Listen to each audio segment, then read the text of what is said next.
ایران کی تعمیر نو کے لیے ایک ہو جائیں، سپریم لیڈر مجتبیٰ خمینی کا عوام سے خطاب۔ ایران کے سپریم لیڈر مجتبیٰ خمینی نے کہا ہے کہ امریکہ اور اسرائیل کی جانب سے کیے جانے والے حملوں کے باعث ایران ملک کو شدید نقصان پہنچا ہے اور اب وقت آ گیا ہے کہ پوری قوم ایک ہو کر ملک کی تعمیر نو کے لیے آگے بڑھے۔ انہوں نے یہ بات اسلامک ریپبلک ڈے کے موقع پر قوم سے اپنی خصوصی خطاب میں کہی۔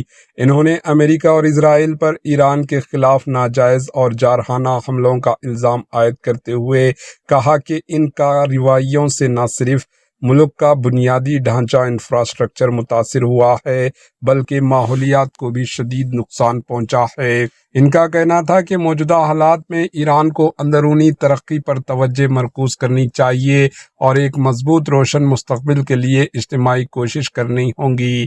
خطاب کے دوران انہوں نے مناب کے ایک اسکول پر ہونے والے حملے کا خصوصی ذکر کیا جس میں 186 افراد جان بحق ہوئے۔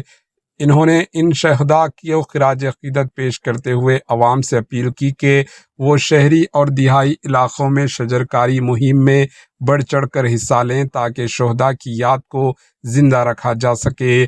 دوسری جانب مسعود پزشکیان کا امریکی عوام کے نام ایک لکھا خط بھی تحریر کیا جس میں انہوں نے واضح کیا کہ ایران کو امریکی عوام سے کوئی دشمنی نہیں۔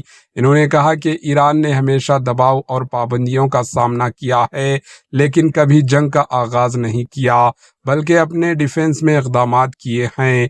مشرقی وسطی میں بڑھتی ہوئی کشیدگی کے درمیان ایران کی جانب سے یہ بیان ایک اہم پیش رفت کے طور پر دیکھا جا رہا ہے جس میں قومی اتحاد اور ترقی پر زور دیا گیا۔ Bureau report, H news.